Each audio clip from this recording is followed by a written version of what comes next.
kuliah minggu 3. Okay.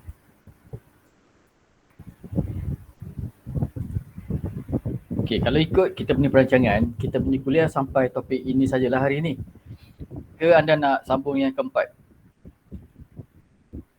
Yang ketiga. Hari ini sampai yang ketiga. So nak sambung keempat ke? Ke macam mana? Nur Kurator macam mana? Nur Kurator hari ni macam mana? Sambung ke? Ke sampai 3 je ikut perancangan kita? Tak dengar mikrofon tak on tu. Terpulang. Okey. Yang lain macam mana? Akil, Firdaus macam mana? Nak sampai 3 je ikut perancangan kita? 8.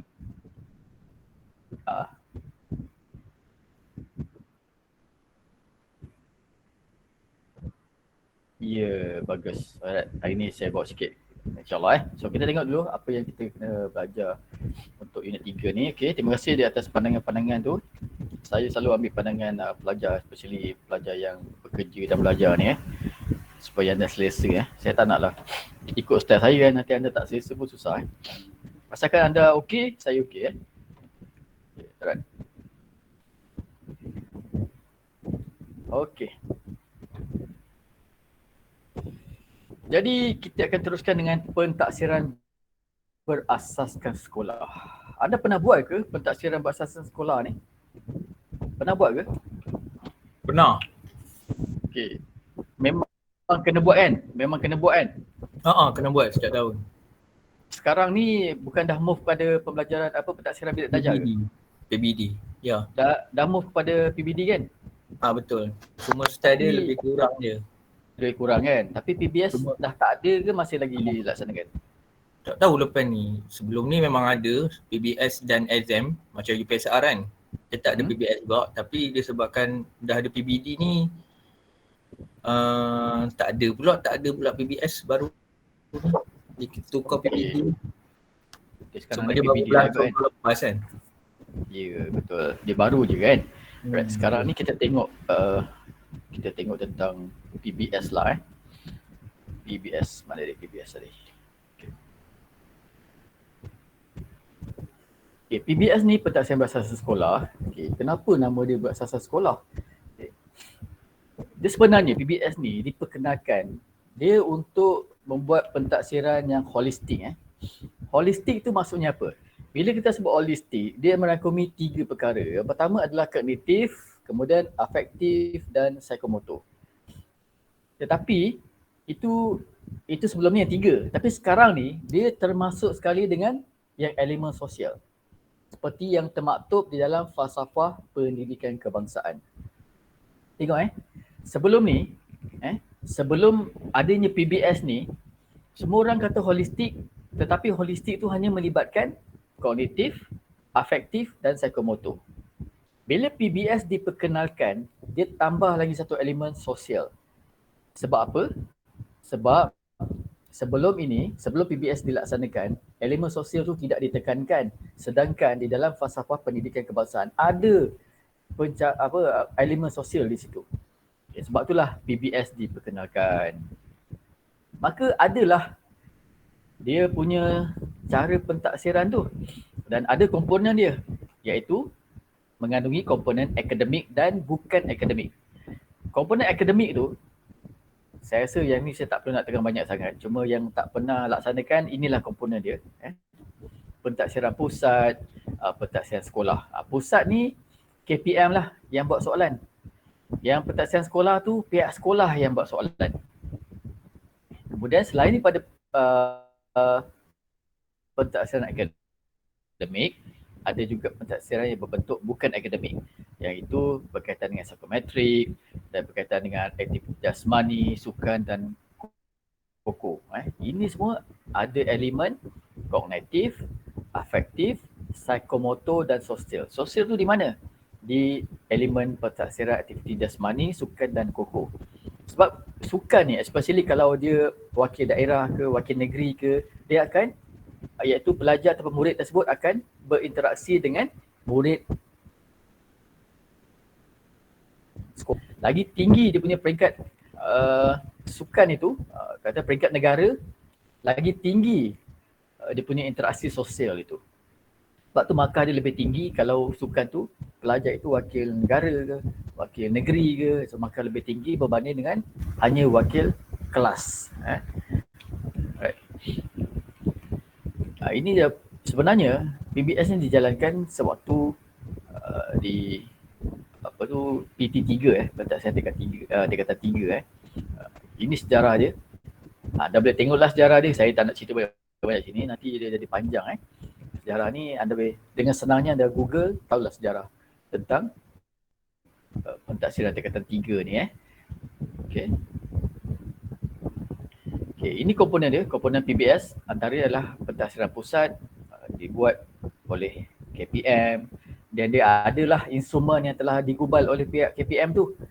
Dia ada garis panduan yang juga telah dikeluarkan oleh KPM. Dia ada juga dengan rubrik penskoran dan juga ada peraturan penskoran Peraturan penskoran tu termasuklah rubrik penskoran dikeluarkan oleh lembaga perpiasaan di KPM. Okey. Pada peringkat sekolah pula, semua yang saya sebutkan tadi, instrumen lah, peraturan semua disediakan oleh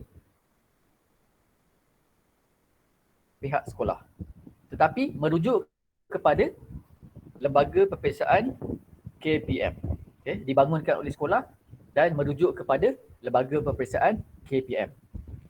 Okey, pentaksiran psikometrik tengok dia ada aptitude khusus merangkumi tahun 3, tahun 6, tingkatan 3, nampak? Dia sangat holistik Sangat holistik. Okay. Bila PBS ni diperkenalkan, ramai guru mengeluh tau. Beban bertambah lah, apalah kan. Tapi bila semakin lama tu, yelah memang beban bertambah lah. Terlalu banyak pentaksiran telah kena dijalankan. Kata nak holistik kan. Holistik tu merangkumi 360 darjah lah. Atas, bawah, kiri, kanan semuanya kena taksir. So inilah dia pentaksiran PBS. Termasuk juga psikometrik. Nak lihat kecenderungan murid tu ke mana. Nak jadi doktor ke, nak jadi engineer ke, nak jadi guru ke, nak jadi suri rumah ke, nak jadi accountant ke dan sebagainya. Okay. Ini komponen, ada juga komponen, nampak komponen segak BMI pun diukur, ekstra koko pun diukur. Koko apatah lagi sukan permainan, kelab, badan uniform. Ini semua adalah elemen-elemen dalam PBS. Okay. Yang pernah laksanakan okey, tapi yang ada rakan kita yang di bidang accountancy ni, mungkin ini adalah bagus untuk anda tahu apakah itu PBS, pentaksiran berasaskan sekolah, sebab nanti anda kena attach di sekolah untuk jalani latihan mengajar kan. So anda kena tahulah apakah komponen PBS. Ada 4 komponen yang saya sebutkan tadi Nanti anda boleh refer kat internet, ada banyak So ini adalah dia punya rujukan standard dia. The maksimum dia adalah 6 Dia punya band dia ada band dia Maksimum band dia adalah 6 Right. Kemudian kita move kepada konsep pentaksiran bilik darjah okay. PBD ni sebenarnya dia adalah lebih kepada formatif. Okay. Tadi kan saya cerita tentang formatif dan summatif kan. PBD ni lebih kepada formatif. Di sepanjang masa pelajar berada di sekolah atau semasa murid belajar di sekolah itu, di setiap selang masa tu mereka akan ditaksir. Dia bukan snapshot bukan belajar di hujung pembelajaran itu baru ada exam. Tidak. PBD ni konsep dia lah konsep formatif. Walau bagaimanapun, di hujung PBD masih ada peperiksaan berbentuk summatif. Yang tu dia masih kekalkan Okay.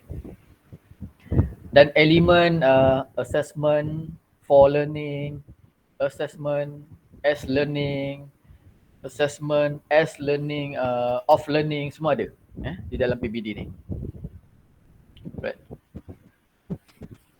Dia baru saja diperkenalkan lebih kurang pada tahun 2016 boleh kata barulah dan berlaku daripada tahun 1 hingga tahun 6 nampak tak? PBD ni berlaku daripada tahun 1 sampai tingkatan 5. Okay. Nampak? Dia sangat holistik dan semua mata pelajaran semuanya terlibat. Bukan macam PBS tertentu saja. Mata pelajaran tertentu saja. Tapi untuk PBD semua mata pelajaran terlibat. Sangat holistik sangat detail assessment ni. So, apa beza dia ni? Seperti yang kat sini lah. Tertera nanti saya bagi nota ni kepada anda boleh baca apa beza dia. Tetapi dia punya point dia, kenapa PBD menggantikan PBS, PBD ni lebih holistik dan lebih detail lagi lebih detail lagi. Okay. Dia nak mengukur, kalau boleh dia nak mengukur setiap inci perkembangan murid tu. Okay. Perkembangan murid tu setiap inci tu kalau boleh dia nak ukur dalam PBD ni. Tapi dia lebih pada elemen kognitif lah. Elemen kognitif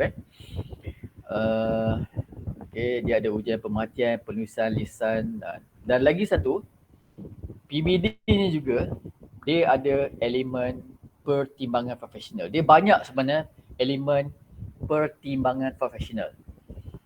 Apakah itu pertimbangan profesional? Okay. Pertimbangan ini kalau tidak profesional, dia akan jadi tidak profesional lah. Contoh anda ada murid yang ada memang sayang murid tu lah, anda suka. Anda suka sebab dia rajin, dia suka tolong anda. Anda keluar daripada kereta, dia dah datang kepada anda, dia tolong bawa anda punya buku yang anda bawa, nak kena bawa banyak-banyak tu, tolong bawa beg. Dia tolong bawa handbag anda pun. Anda nampak? Bila pelajar sebegini ataupun murid sebegini, dia belajar dalam kelas anda dan dia diuji oleh anda, akan ada elemen bias kat situ. Kemungkinan besar akan ada elemen bias. So bila ini berlaku, anda kena tanda markah murid tersebut dan anda rasa murid ni memang murid yang baik kepada anda tak tengok pun jawapan dia, anda terus bagi markah penuh. Itu nama dia pertimbangan, tetapi pertimbangan yang tidak profesional. Apakah yang dimaksudkan pertimbangan profesional? Pertimbangan profesional ni adalah pertimbangan yang mengenepikan elemen pribadi tadi, tetapi dia akan merupakan satu bentuk keputusan berkaitan pembelajaran murid yang dibuat secara beretika. Okay. Dibuat secara beretika. Dia punya keyword dia adalah keyword dia adalah beretika. Beretika. Apa maksud etika? Anda bagi markah kepada murid anda berdasarkan pengetahuan murid, berdasarkan kemahiran murid dan berdasarkan pengalaman murid dan juga penguasaan murid. Penguasaan murid dalam pembelajaran dia. Bukannya atas dasar mana dia? Atas dasar dia suka bawa handbag anda ni. Dia suka bawa handbag anda ni, dia suka tolong bawakan handbag anda. Dia tolong bawakan laptop anda ni. Ke mana-mana anda pergi, laptop anda dia suka tolong bawa. Kemudian apa lagi? Dia suka bagi hadiah dekat anda. Dia suka bagi hadiah dekat anda.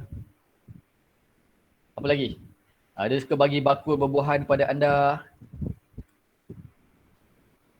Bukan pertimbangan yang ini. Bukan pertimbangan yang ini. Dia kena pertimbangan yang ini yang dinyatakan kat bawah ni. Okey. Ini nama dia pertimbangan profesional. Yang atas ni adalah pertimbangan yang tidak profesional langsung. So kalau nak bagi markah pada murid anda, jangan gunakan pertimbangan yang atas tu. Itulah dia konsep PBD. Dan merisaukan juga, dalam konsep PBD ni dia ada banyak pertimbangan profesional. Betul ke tidak? Siapa yang pernah jalankan PBD ni sekarang? Betul. Betul. Betul. Apa Pernah. yang betul? Apa yang betul? Anda pernah? Okey, terima kasih. Apa yang betul? Tang mana yang betul? Sila tolong share. Saya nak dengar juga. Sebab ini isu yang ada sekarang ni. Saya dengar pun banyak memang isu ni lah. Siapa tadi bagi respon tadi?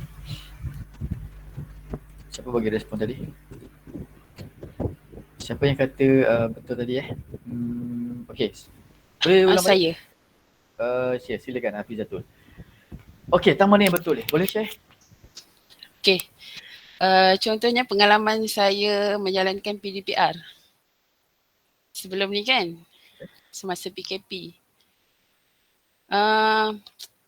Kita nak buat pentaksiran pada murid, mesti berdasarkan yang tadi yang doktor cakap, pengetahuan, tahap konektif, macam-macam lah. Jadi ada 4 faktor doktor cakap. Lepas tu, di akhir pentaksiran kita nak bagi tahap penguasaan murid. Macam saya sendiri, saya tak ada rekod. Ada rekod tapi tak lengkap. Okay, jadi bila saya adakan kelas secara online, budak yang aktif, budak yang rajin tanya, tapi budak yang aktif tu dia tak hantar tugasan. Okay, jadi saya tak dapat nak nilai dia. Kadang-kadang saya sendiri silap. Saya kata okey, budak ni aktif kat kelas. Okeylah bagi tahap penguasaan 4 lah. Macam tu. Okeylah bagi tahap penguasaan 5 sebab dia aktif. Dia hidupkan kelas kita. Dia tanya kita macam-macam. Padahal dia tak hantar pun tugasan sepanjang kita PDPR tu, dia tak hantar tugasan. Kalau 5 tugasan yang saya beri, dia cuma hantar 1 je.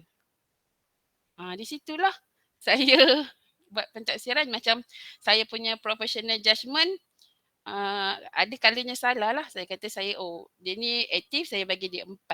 Pada hakikatnya kita tak boleh nilai dia macam tu. Setakat dia aktif saja.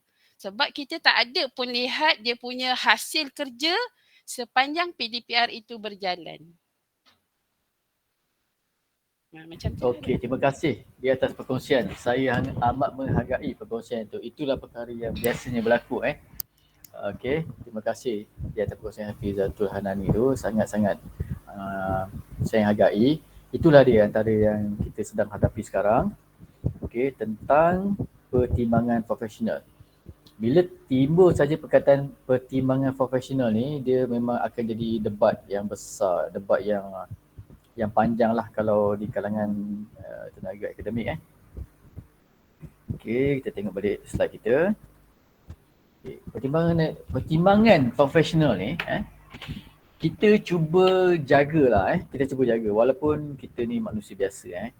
Manusia biasa, kadang-kadang kita memang pertimbangan profesional tu pun kita boleh dilutekan dia tau. Kita cuba justify apa yang kita buat itu sebagai pertimbangan profesional. Sebagai contoh tapi tak apalah, saya tak nak bagi contoh lagi sekarang sebab saya simpan dulu contoh tu. Saya simpan lagi contoh tu untuk yang akhir tu. Okay. Pertimbangan profesional ni dia bukan saja berlaku di pihak guru, di pihak pensyarah pun sama. Especially kalau macam pensyarah, dia ada kuasa mutlak untuk bagi markah untuk setiap pelajar. Guru tu, kalau guru SPM tu, yang tanda kertas SPM tu, mungkin lepas dia tanda tu ada orang lain lagi yang akan semak semula kan. Tapi pensyarah tidak. Dia tanda sekali, kalau dia nak bagi markah 100%, so student tu akan dapat 100% lah. Kalau dia nak bagi markah 50%, 50% lah student tu akan dapat. So pertimbangan profesional ni, dia lebih, kalau di peringkat guru di sekolah tu memang sangat dititik beratkan lah. Okay. Tetapi apabila contoh macam peringkat pensyarah dia melibatkan dengan pelajar yang bekerja, pelajar yang ada keluarga dan banyak lagi.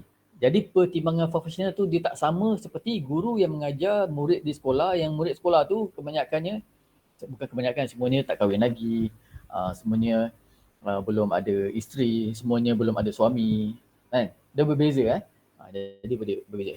Jadi kalau anda lihat dalam pendidikan Indonesia ni, di peringkat sekolah dan universiti, pertimbangan profesional tu dia ada sedikit perbezaan dengan mengambil kira faktor-faktor yang saya sebutkan sedikit tadi. Okay, bagaimana pelaporan dia? Ada yang pernah buat, anda tahulah, ada gunakan Excel, ada gunakan luar talian. Biasa guna luar talian tapi ada juga yang gunakan online private school ada gunakan online dan sebagainya. So itu saja tentang PBS dan PBD. Isu ni kita akan bincangkan lagi dalam kehidupan kita yang keempat ataupun ketiga nanti. Okey, baiklah. Saya nak sambung terus kita punya pembelajaran ni dengan unit yang keempat. Keempat, lima. Empat dan lima bukan empat saja, empat dan lima. Okey. Tentang, saya sambung terus Boleh Boleh. Okay. Yang tadi tu kalau ada soalan tanya saja So kalau senyap tu saya anggap tak ada soalan lah. Anyway nanti kita bincang lagi untuk perjumpaan kita yang ketiga. InsyaAllah bersemuka Okey, ini adalah kuliah untuk minggu 4 dan 5 iaitu tentang perancangan dan pembinaan ujian. Okay. Apabila kita nak membina sesuatu ujian kepada murid kita, of course kita kena rancang Bagaimana nak bina ujian tu? Ujian apa kita nak bina? Ujian bahasa Melayu, ujian bahasa Arab, dan ujian bahasa Arab tu, ujian bahasa Melayu tu untuk tahun 1 ke, tahun 3, tingkatan 5, berbeza So semua ni kena rancang dan kena ada perancangan. Bagaimana kita nak bina ujian? Tu kita tengok dulu. Sebelum kita bina ujian, saya tak tahu sekolah ada guna pakai OBE tak? Okay. OBE ni adalah satu sistem di mana kita kena membuat penjajaran. Penjajaran, setiap mata pelajaran yang kita ajar tu, dia ada dia punya learning objective, objektif pembelajaran. Okay. Dan setiap objektif pembelajaran tu kena diukur dengan pentaksiran yang sesuai. Itulah dia penjajaran konstruktif. Okey. Contohnya, saya ambil contoh khusus inilah supaya anda boleh faham nanti anda bolehlah gunakan konsep ini untuk diri anda sebagai guru yang akan mengajar yang sedang dan akan mengajar di sekolah. Okey. Contohlah yang khusus ni. Antara objektif khusus ini adalah supaya anda faham dengan prinsip pentaksiran dan boleh apply prinsip pentaksiran kepada murid-murid anda ataupun semasa anda membuat ataupun menggubal item soalan ujian. Jadi, disebabkan itu, kursus ini kena mereka satu pentaksiran supaya anda kena mencipta satu objektif pembelajaran tertentu. Dan objektif pembelajaran itu anda kena ukur menggunakan ujian ataupun pentaksiran yang anda reka. Di mana anda nak kena buat? Di dalam tugasan. Tugasan Walaupun dalam lecture cover sikit-sikit saja, tapi bila anda kena melengkapkan tugasan, anda memang kena dipaksa. Anda kena paksa diri anda untuk cari maklumat bagaimana nak cari satu objektif pembelajaran dan kemudian pembelajaran tersebut anda kena ukur menggunakan pentaksiran yang anda reka dan akhirnya anda takbir pada murid anda dan daripada hasil takbiran soalan tersebut anda dapat maklumat penskoran murid. Dan maklumat penskoran murid tu anda buat analisis. Itulah dia nama penjajaran konstruktif. Okey. Dia ada hubung kait Bukanlah contoh macam anda objektifnya adalah murid boleh membaca Quran mengikut tajwid.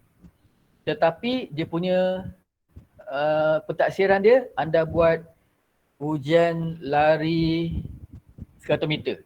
Pencapaian ujian 100 meter. Tak tally lah kan? Betul tak? Dia tak sejajar. Nampak? Dia tak sejajar. Nampak? Saya bagi contoh lain lagi. Anda punya objektif pembelajaran untuk kursus, contohnya kursus apa Anda cakap tadi kursus apa kursus bahasa Melayu contoh subjek bahasa Melayu. Subjek bahasa Melayu, pelajar boleh mencipta pantun 4 kerat. Contoh objektif pembelajaran yang hari itu anda kena ajar. Tetapi pentaksiran untuk objektif pembelajaran itu adalah pelajar, murid kena buat karangan sewaktu cuti sekolah. Sejajar ke tidak? Sejajar ke tidak? Hello, ada orang ke tak ada ni? Hello? Tak faham soalan macam mana? Dah lock sana ni Okay, tak apa. Saya ulang balik soalan saya sekejap. Itu ujian formatif saya tu. Saya punya formatif. Saya tanya pada anda, saya dapati bahawa anda tak faham soalan. Saya kena ulang lah Okay, macam ni. Penjajaran. Saya cerita tentang penjajaran konstruktif Okay. Anda buat satu ujian bahasa Melayu. Anda mengajar subjek bahasa Melayu. Objektif pembelajaran bahasa Melayu tersebut, murid kena boleh mencipta pantun Pak Kerat. Tetapi dia punya tugasan ataupun pentaksirannya anda buat sebagai murid kena buat karangan sewaktu cuti sekolah. Sejajar ke tidak? Tak sejajar. So macam Tidak. mana dia dekat sejajar? Pantun yang Contohnya? melibatkan cuti sekolah. Pentaksiran macam mana anda kena buat? Buat Apa pentaksiran anda kena buat patutnya? Objektif pembelajaran, murid kena boleh buat pantun Pak Kerat, kena boleh menggubal pantun Pak Kerat. So pentaksiran macam mana sepatutnya anda kena buat supaya dia sejajar? Macam mana? Fikir. Pagi-pagi ni kiranya waktu cuti sekolah ni. Macam mana tak? Tak kisahlah. Buatlah pentaksiran yang lain asalkan dia sejajar dengan objektif pembelajaran. Ingat Bagi objektif video pembelajaran. Sorry? Bagi video pantun, record video pantun ke di rumah. Itu kemudian bagi kepada guru. Macam tu lah. Serta dalam grup kelas masing-masing, jadi murid-murid lain akan tengok dan dia akan follow cara dia murid tu. Kemudian murid-murid lain akan ikut tapi dia akan ubah sikit lah. Lebih kurang macam tu. Tahniah Mustafa Kamal. Katalah anda ada 20 orang murid. Dia punya pentaksiran dia, 20 orang murid tu semuanya kena buat video. Buat video pantun lah. Video pelajar tu mendeklamasi kan. Pantun apa deklamasi? Membaca pantun lah, mencipta pantun. Macam tu lah. Jadi dia tally lah dengan objektif pembelajaran. Itulah maksud yang dimasukkan dengan penjajaran konstruktif. Okay, nampaknya anda dah mula nak hilang fokus ni. Jadi saya cuba buat dia jadi simple Saya minta maaf kalau saya tanya soalan tu tak jelas Saya nak cuba jadikan dia simple, lebih simple lagi. Okay. 45 ni. Untuk unit 45. Untuk unit 45 ni dia agak heavy sikit sebenarnya, tapi saya nak simplekan dia.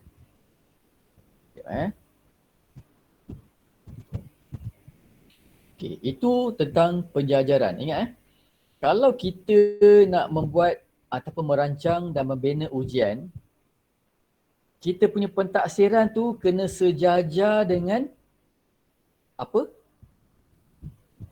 Kena sejajar dengan apa? Objektif pembelajaran. Bagus. Terima kasih di atas respon anda. Itu maksudnya anda bersama dengan saya lagi lah. Okay. Terima kasih. Okay. Sekarang kita tengok tentang taksonomi pembelajaran.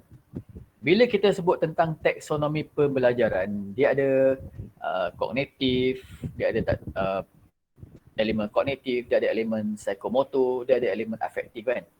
Ini adalah taksonomi pembelajaran yang dalam elemen kognitif. Dia ada oleh Bloom, Bloom's Learning Taxonomy. Dia ada yang lama dan ada yang baru. Okay. Kita juga ada taksonomi psikomotor. Ini taksonomi psikomotor daripada reflect movement hinggalah yang paling terbaik non-discursive communication. Non-discursive communication bermaksud bila dia berkomunikasi dengan orang, dia punya topik perbualan tu tidak melompat sana, tidak melompat sini. Itu maksudnya non-discursive communication. Okay. Selain daripada itu, kita ada taksonomi pembelajaran yang melibatkan domain afektif, nilai. Dan anda boleh tengok ada 3 domain 3 domain kat sini. Maka apabila kita nak mencipta menggubal pentaksiran juga, kita kena ambil kira domain-domain pembelajaran ini. Adakah kita nak mengukur dari aspek kognitif?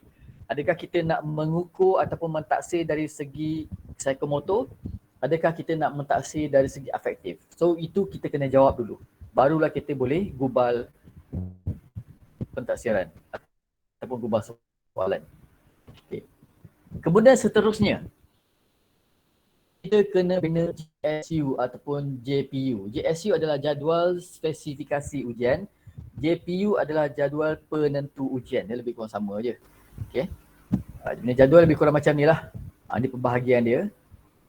Okey, katalah jumlah masa adalah 30 jam.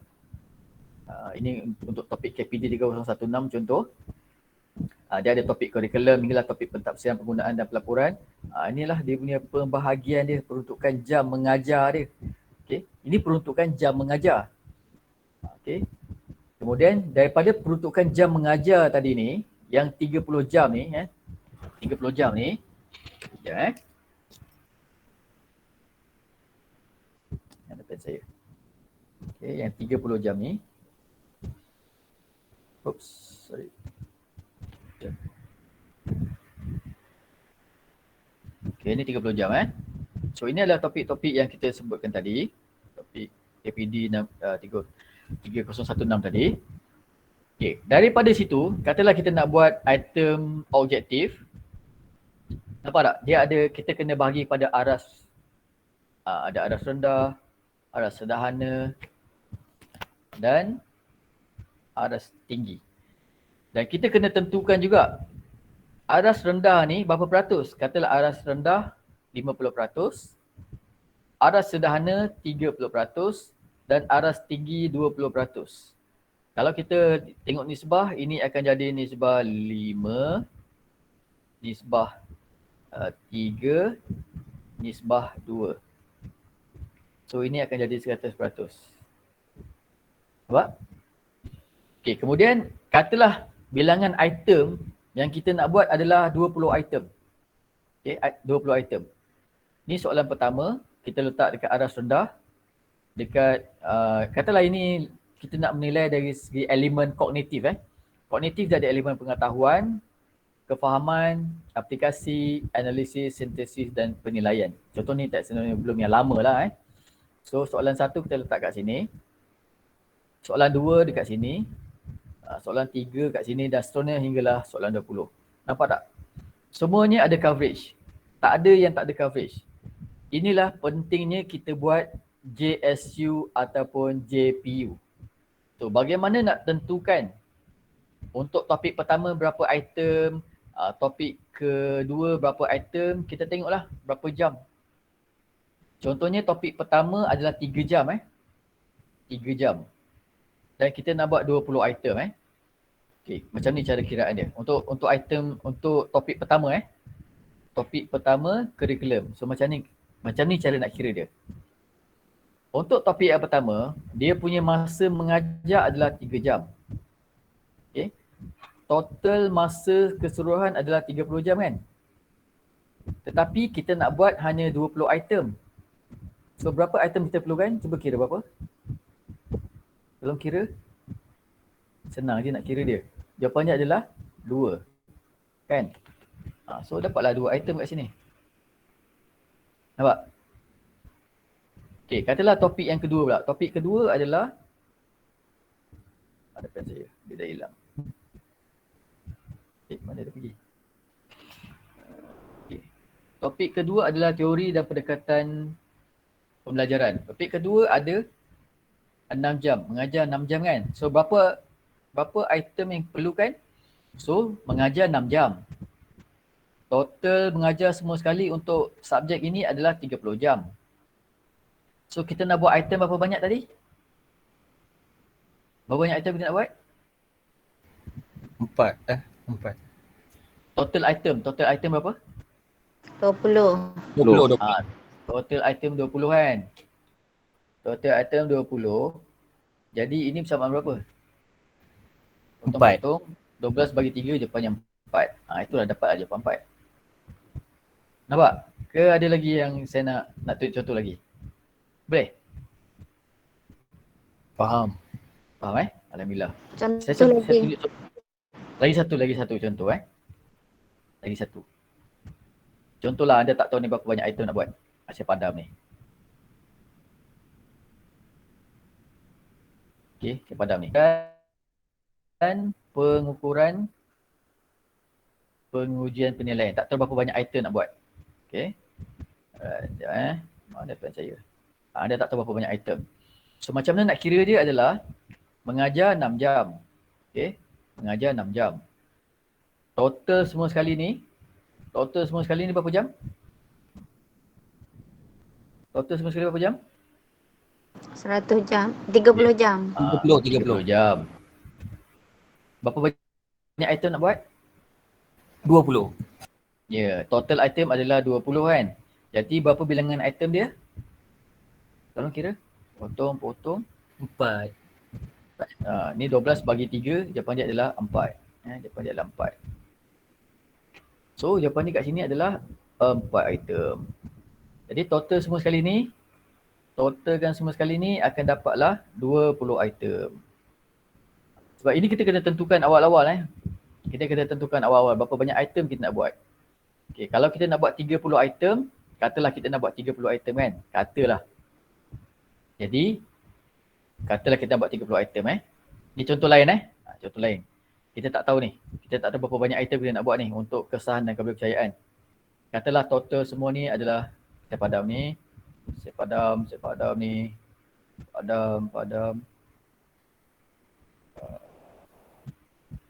Ni pun saya padam.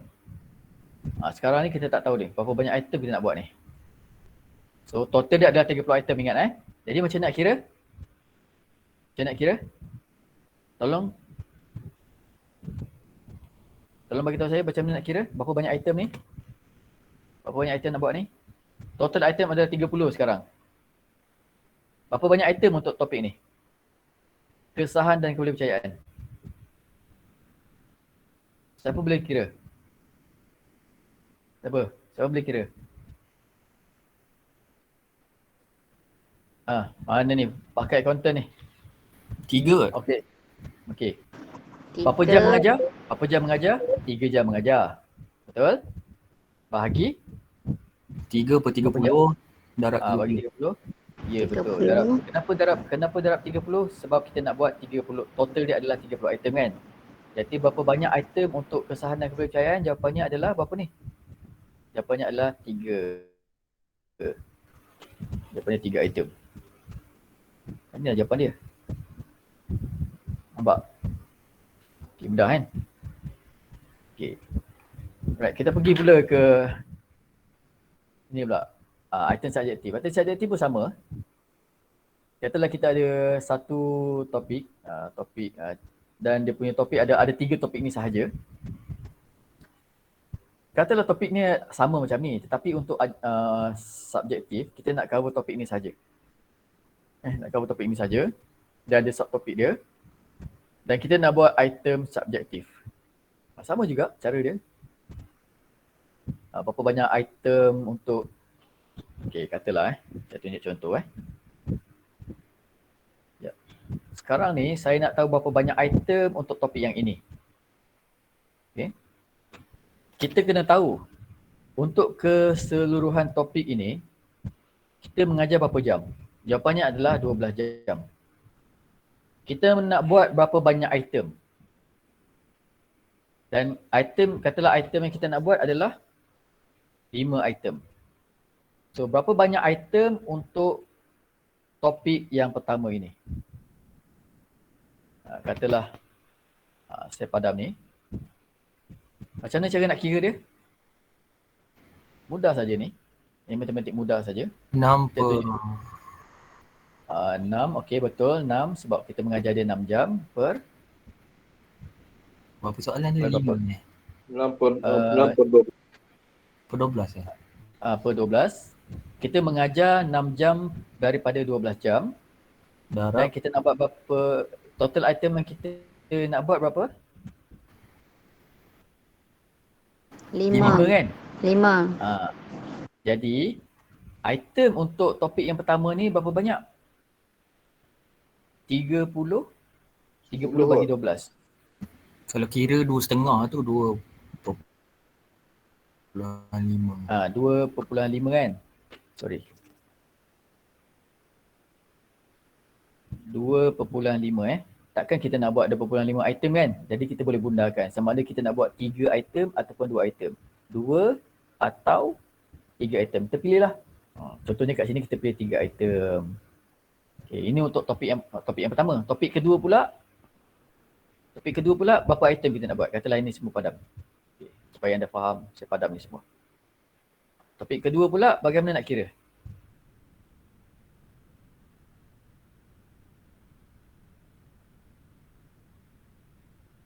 Jumlah jam darab 5. Berapa jawapan dia?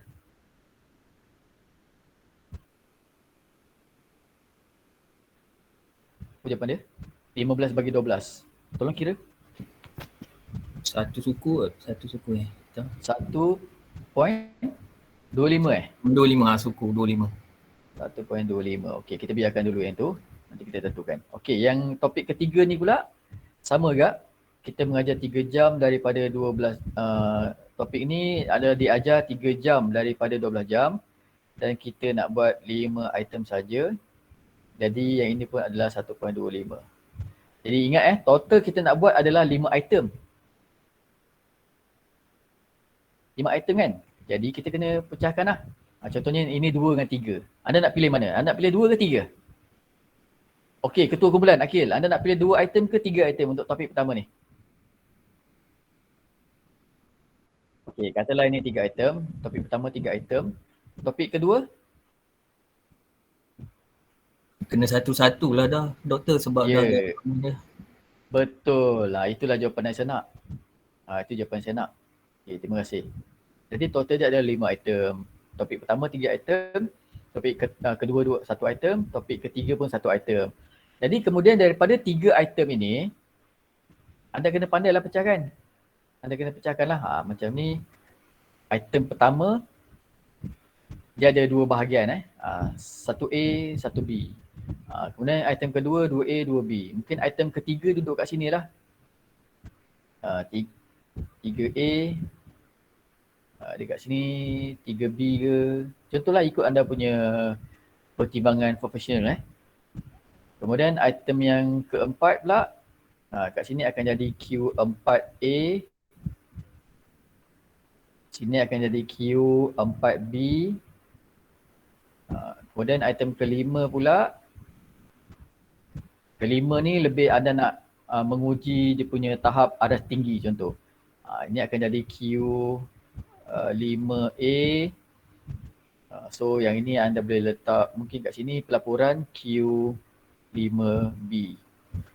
Kat sini mungkin anda nak letak Q5C. Mungkin ada 3 pecahan. Macam itulah cara dia. Okay. Itu adalah jadual penentuan ujian ataupun JSU. Okay. Boleh faham Boleh. Anda akan faham ini apabila anda buat. Sebab tu dalam assignment 1 tu rasa ada benda ni kot. Okay. Ya, betul lebih gerak pula. Next. Kita tak boleh gerak. Kenapa kita kena buat JSU? Ini kepentingan dia. Anda boleh baca kepentingan dia. Dan aras kesukaran. Macam tadi aras kesukaran yang saya tunjuk tadi adalah yang ini adalah 5, 3, 1 kan. Aras rendah lebih banyak item. Aras sederhana kurang sikit item dia, 30% item. Dan aras tinggi dia 20% item. Ini untuk peringkat sekolah rendah, sekolah menengah bolehlah. Tapi kalau peringkat yang lagi rendah, contohnya tahun 1 Contoh tahun 1 kan. Tahun 1 mungkin dia okey. Sekejap. Okay. Ini sesuai untuk sekolah rendah dan sekolah menengah. Okey. Tetapi untuk sekolah kebangsaan tahun 1 mungkin anda boleh jadikan kalau anda nak ubah pun tak ada masalah. Anda boleh ubah jadi 8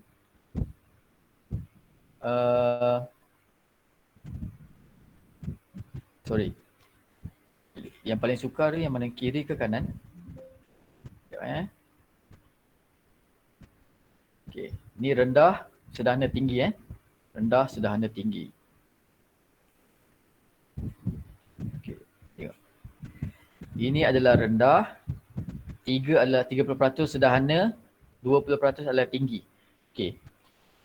Untuk tahun 1, anda boleh tukar kepada 8, aras rendah 80%, aras sederhana 20%, aras tinggi 0%. Nampak?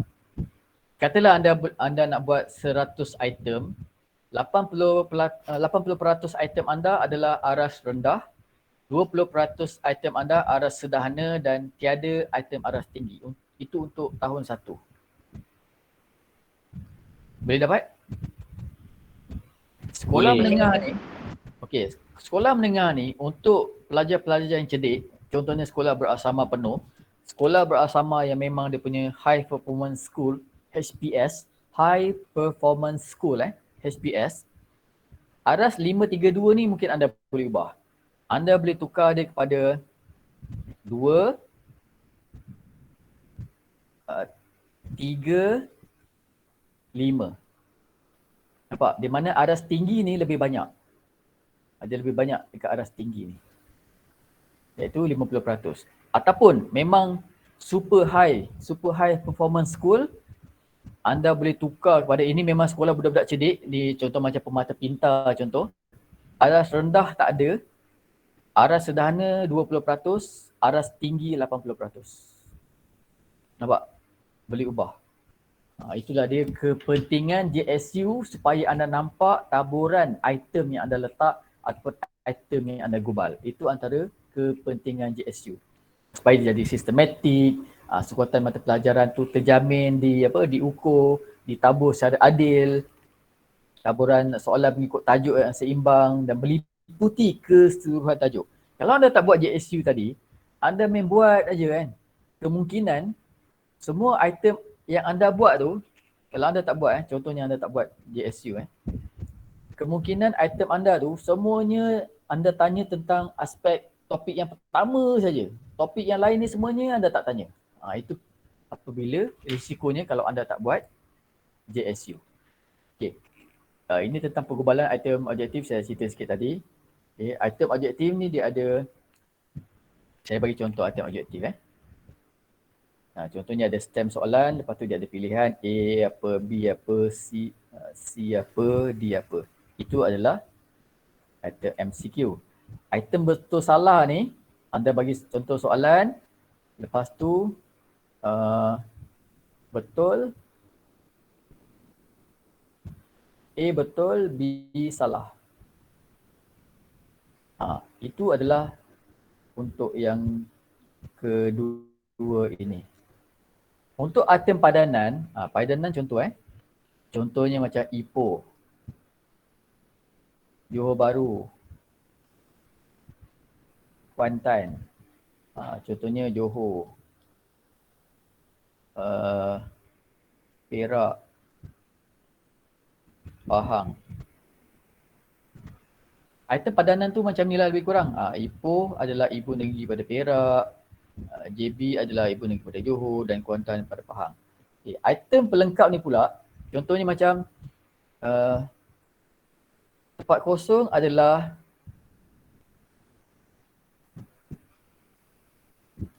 ibu negara Rusia. Siapa dapat jawab? Katalah soalan pertama. Tempat kosong adalah ibu negara Rusia. Siapa dapat jawab ni? Siapa tahu ibu negara Rusia ada apa? Ada isu sekarang kan, Rusia ni kan. Gangster ni, Rusia ni. Betul. Apa dia? Betul. Betul. Hebat maksudnya anda mengikut isu semasa ni, gangster ni Rusia ni Alright. Itu adalah item pelengkap. Okey, dapat beza item MCQ, betul salah, padanan dan pelengkap. Okey. Ini anda dah tahu kan, tapi mungkin anda terlupa, jadi saya dah refresh anda punya memory tu. Okey, item subjektif. Okay, sebelum tu kita tengok pula. Kita tengok ni dulu. Item objektif ni, okay, dia adalah bagus sebab dia objektif. Betul dapat markah, salah tak dapat markah. Sebab dia memenuhi prinsip keobjektifan yang sangat baik. Dia memenuhi prinsip keobjektifan yang sangat baik. Tetapi ada kelemahan item objektif ni. Siapa tahu kelemahan item objektif? Siapa tahu? Okay, murid tu boleh Boleh main hentam je jawab. Betul, dia hentam dia kan. Kita tak boleh menguji kedalaman pengetahuan ataupun kemahiran murid kita. Dia macam ni, Moskow ni mungkin dia tak boleh hentam lah item pelengkap ni. Tapi macam yang betul salah ni dia boleh hentam. Yang ABC boleh hentam, padanan ni pun dia boleh hentam. Kalau yang isi pelengkap ni, kalau dia tak tahu dia tak boleh nak isi pun dapat kosong ni. Kalau dia nak hentam pun mungkin bolehlah dia hentam tapi memang lari sangatlah. Itu adalah kelemahan dan kelebihan item adjektif. Item adjektif pun sama, dia ada kelebihan dan kelemahan. Kalau anda lihat tadi, saya nak kembali kepada sini. Kalau kita buat item objektif, katalah kita ada 10 topik, kita boleh cover semua topik kita dengan item objektif. Tetapi untuk item subjektif, katalah kita ada 10 topik, kita tak boleh cover semua topik. Kita cuma boleh cover certain topik saja. Itu kelemahan item subjektif. Tetapi kelebihan item subjektif ni, kita boleh memperolehi maklumat yang lebih mendalam tentang pengetahuan dan kebijaksanaan murid kita. Contohnya, contoh soalan jelaskan tentang rukun iman. Contoh dia kena jelaskan lah. Dia kena jelaskan tentang rukun-rukun iman tu. Setiap satu rukun iman tu dia kena jelaskan. Contohnya apa lagi? Item subjektif ni kadang-kala boleh juga dibuat untuk kita nak tanya tentang secara ringkas ataupun secara panjang. Itu terpulang lah. Contohnya tentang konsep, nak tanya tentang konsep ketuhanan. Konsep ketuhanan. Dia ceritalah konsep ketuhanan. Tapi kalau dengan item objektif, boleh tak tanya soalan macam ni? Tak boleh konsep ketuhanan. Susah Kita nak bagi jawapan, nak bagi pilihan jawapan pun susah. So ini adalah kelebihan item subjektif. Sebab kita boleh gali secara mendalam pengetahuan seseorang murid kita. Dan dia amat sesuai untuk mengukur tahap kognitif yang tinggi. Dan tetapi antara kelemahan juga nak bagi markah susah. Nanti pelajar dah tulis bla bla bla bla bla bla dekat satu muka surat tu. Mungkin ada beberapa muka surat dia tulis bla bla bla tu, markah penuh nak bagi 2. Dah jenuh nak tengok ada point tak kat sini. Kat sini ada katalah dekat sini ada point, dapat 1 markah. Baru dapat 2 markah. Jenuh nak baca. Itu antara dari segi item subjektif lah, kelemahan dan kebaikan. Alright. Okey. Selain daripada item subjektif dan objektif ni juga, kita ada soalan lisan. Soalan lisan. Soalan lisan yang jadi isu baru-baru ni anda tahu kan? Tentang soalan perkahwinan impian saya ke SPM. Perkahwinan idaman. SPM kan? Perkahwinan idaman kan? Betul ke? Perkahwinan Betul. idaman Betul. Betul-betul. Anda rasa soalan tu macam mana? Untuk student dekat 5 tu. Tak sesuai peringkat umur tu. Tak sesuai kan? Jadi anda rasa macam mana tu? Penemu duga penilaian nak bagi markah. Kalau anda rasa macam mana? Anda rasa macam mana? Ke apa sahaja dia cakap, bagi saja markah. Tak boleh jawab, tak ada markah. Anda sebagai guru macam mana? Mesti ada guru tingkatan 5 kat sini kan? Ataupun bukan guru tingkatan 5 pun mesti anda boleh jawab kan? Isu ni jadi viral sejak masa yang lepas tu. Okay, sebab dia tak sesuai dengan murid tingkatan 5 Saya tak tahu lah, ada ulangan ke? Exam lisan tu ada ulangan ke? Tak ada kan? Tak ada dengar lagi. Tak ada kan?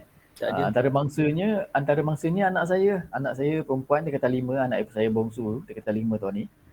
Dia pun dah komen lah. Ada ke tanya soalan macam tu untuk budak tingkatan 5 Boleh jawab tapi dia akan jadi tersipu-sipu lah. Boleh jawab, especially pelajar perempuan kan. dia boleh jawab, bukan tak boleh jawab, tapi dia akan jadi macam malu-malu nak jawab. Dia akan jadi isu lah. Memang isu lah. Isu. Nak bagi makan pun susah. Okay, sebab pelajar perempuan, especially kalau sekolah agama, sekolah baksama yang integrasi tu, sekolah agama kan, tu dia nak jawab pun agak susah lah. Kalau yang sangat open tu dia jawab ikut suka hati dia jawab kan. So ini lah antara kelemahan soalan kelemahan dan kebaikan untuk item berbentuk objektif, subjektif dan lisan. Lisan sebenarnya tak ada coverage kat sini, tapi saya tambah lah sebab itu pun memang salah satu pentadsiran juga. Okey, saya rasa itu saja. Ada soalan nak tanya ke? Dan kembali kepada anda. Ada soalan nak tanya? Nukuratu nak tanya soalan? Nukuratu, terima kasih kerana onkan kamera tu daripada awal sampai akhir. Saya sentiasa ada pelajar macam ni. Kelas-kelas saya. Dia akan ada pelajar 1-2 yang dia akan onkan kamera pada awal sampai akhir. Terima kasih banyak. Okay. Terima kasih kerana Nur Sikin juga yang telah onkan kamera. Okay, ada soalan yang nak tanya Nur Sikin? Soalan contoh nak bina item tu, Ya. dah siap bina item, kita nak kan dia akan ada untuk keabsahan item tu ada peringkat. Contohnya daripada peringkat penggubal item, buat item tu. Lepas tu dia ada yang luluskan item tu. Berapa orang yang terlibat tu? Sebab contoh soalan tadi kan, mesti dia ada penilai item tu, macam mana boleh soalan macam tu boleh terlepas? Oh, ini ada query saya untuk soalan yang soalan lisan bahasa SPM ke? Perkahwinan tadi. Oh, okey. Anda mesti tanya saya kan? Okey, sepatutnya memang betul. Memang betul Memang betul anda punya usaha. Bila anda belajar kursus macam ni kan?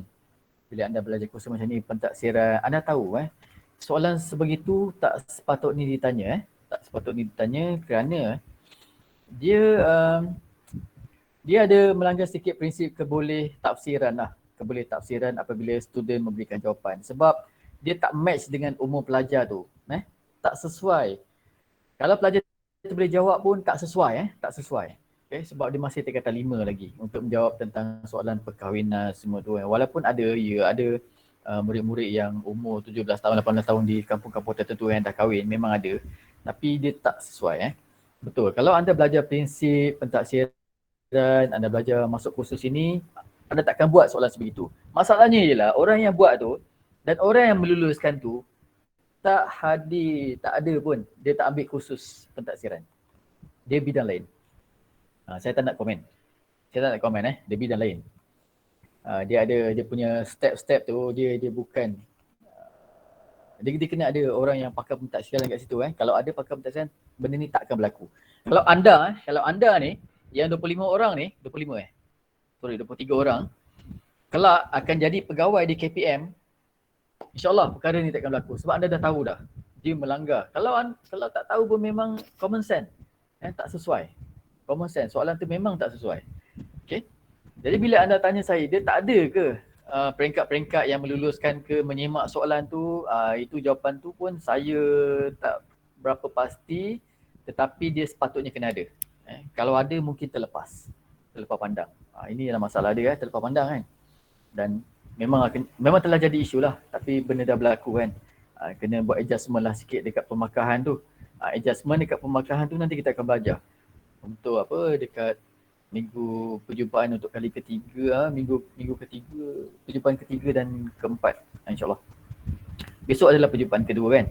So, kalau boleh cover, tengoklah besok boleh cover ke tidak tentang adjustment permakahan tu. Ataupun kita panggil penyetaraan permakahan. Okey, terima kasih soalan sikit. Saya menjawab soalan tu tak? Ya, menjawab. Terima kasih sama-sama. Terima kasih. Okey, ada soalan lain tak? Kita ada lebih kurang, sekarang dah 11.48, 11.46. Ada lebih kurang sedikit. Kan 10 minit lagi. Assalamualaikum Doktor. Assalamualaikum Doktor.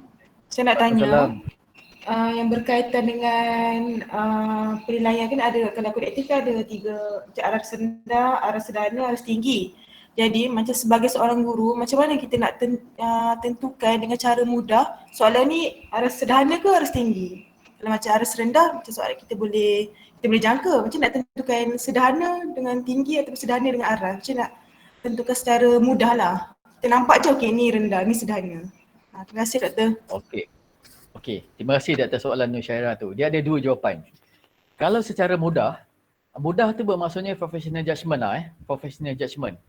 Kalau aras mudah tu, anda sebagai guru yang mengajar kelas itu, anda boleh tahu itu adalah aras mudah ke ataupun aras tinggi untuk pelajar anda. Okey. Katalah anda ada 4 kelas. Anda mengajar kelas pertama dengan kelas yang belakang sekali. Kelas belakang tu biasanya pelajar-pelajar yang kurang pencapaian dia kan. Katalah soalan, okey, Nur Syairah mengajar topik apa, subjek apa? Bahasa Arab. Okey, bahasa Arab. Tingkatan berapa? Tingkatan 5. 5 dan 4. Tingkatan 5, tingkatan 4 Okey. Anda mengajar kelas yang pertama kot, kelas pandai kot, dan kelas yang belakang juga kan? Betul tak? Kelas sekolah saya ni kelas campur. Ada yang pandai, ada yang lemah. Jadi campur satu kelas sebab tak ramai. 24 semua. Kalau untuk tingkatan 5 lah. Baik. Katalah anda mengajar, ini contoh anda mengajar kelas yang ada 4 kelas. Kelas pertama ni memang semuanya pelajar pandai, yang kelas belakang sekali ni kelas yang kurang pandai lah. So-called kurang pandai. Okey. Alright. Sekarang ni anda buat satu item soalan peperiksaan. Anda takbirkan kepada murid yang kelas pandai. Okey. Dan juga anda takbirkan kepada murid yang kelas yang akhir, kelas belakang. Untuk item anda tu, pada anda itu adalah item yang sukar. Pada pendapat anda pada pendapat anda anda punya professional judgement, itu adalah item yang sukar. Untuk kelas pertama ni, semua pelajar tu boleh jawab kerana pada dia memang senanglah nak faham Walaupun anda kata soalan tu sukar, pada mereka adalah mudah.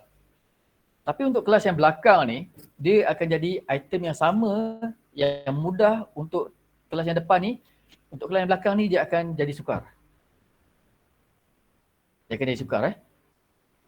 Jadi untuk anda sebagai guru, macam mana anda nak tentukan item ini sebenarnya sukar ke, sederhana ke, mudah? Itu anda kena buat. Kita kena gunakan gunakan indeks kesukaran. Indeks kesukaran ni kita akan belajar esok. Okey. Indeks kesukaran ni sebagai preview sikit Indeks kesukaran ni anda kena mengambil kira keseluruhan pelajar anda. Baguslah kalau dalam kelas anda tu ada campuran pelajar yang bijak dan kurang sikit. Bagus. Sebab nanti anda akan dapat satu indeks kesukaran. Besok kita akan belajar Barulah anda boleh tentukan item itu mudah ke, sederhana ke, sukar. Bermaksud sebelum anda takbir item itu, anda kena so-called kita buat pilot test. Anda kena uji dulu pada pelajar anda. Kalau anda dapati item itu sukar, so dalam JSU nanti anda akan kategorikan dia sebagai item sukar lah. Kalau bila anda takbir tu, anda test tu, dikategorikan sebagai mudah. Bila anda masuk kat JSU nanti, dia akan jadi item mudah. Boleh esok nanti ingatkan saya balik Nur Syairah tanya saya balik soalan ni esok bila kita belajar tentang indeks kesukaran. Terima kasih. Okey, ada soalan daripada Terima kasih Doktor. Sama-sama. Nur Saibah, silakan. Nur Saibah angkat tangan.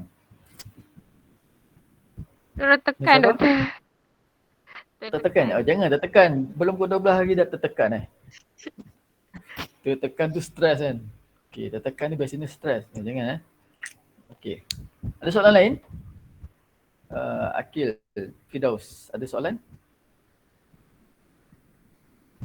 Tak ada So kalau tak ada, macam ni kita sambung esok Petang ini kita tak ada kan? Petang ni anda boleh teruskan dengan anda punya aktiviti untuk berbincang, melengkapkan tugasan, dan kemudian esok pagi insyaAllah kita jumpa pada pukul 8.30 Boleh?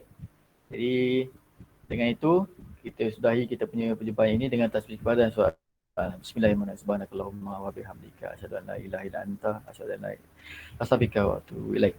Bismillahirrahmanirrahim. Wal asri innal insana lafi khusr illa